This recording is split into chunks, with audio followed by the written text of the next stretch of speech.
আসসালামু আলাইকুম। এক ভাগ্নে, এই ভাগ্নের আগে পরেও পরিচয় করে দিয়েছি। এই ভাগ্নে খুবই লোক ভালো, ওই বাদাম ঘুরে ঘুরে বিক্রি করে। খাবেন, বাদাম খা, শরীরের পক্ষে খুব উপকার আছে।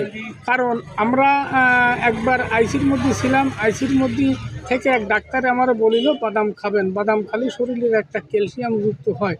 ভাগ্নে, তোমার এই বাদাম খুব ভালো তো? হ্যাঁ, তুমি আলহামদুলিল্লাহ এই ভালো। কত করে প্যাকেট বিক্রি করো? ১০ টাকা বিক্রি করি প্যাকেট। যাক, তাই এই বাদামে কি ওয়েট আছে ভালো? হ্যাঁ, আলহামদুলিল্লাহ আছে। ও, তা এই বাদামে ওয়েট বেশি না ওই তোমার বিস্কুট ওয়েট বেশি? কারণ ওই 1 কেজি বাদাম ওয়েট বেশি হবে না 1 কেজি বিস্কুট ওয়েট বেশি হবে, এটা কি তুমি বলতে পারবে বাবা? আমি খুব দুঃখিত, সেটা বলতে পারলাম না। ও, তা বাদামে বেশি ওয়েট না বিস্কুটে বেশি ওয়েট, এটা তুমি বলতে পারো না? যাক, ওই তুমি তো আর মাপ দাও নেই মনে হয়, সেই লাগে। হ্যাঁ। তা তুমি এই বাদাম ভালো ভাজা আছে? হ্যাঁ, আলহামদুলিল্লাহ ভালো বাজার। হ্যাঁ, যাক, তা এই বাদাম তুমি কি খাও না খালি বিক্রি করো? না, আমিও খাই। ও, ঠিক আছে, হ্যাঁ খা ভালো। এবং কেন?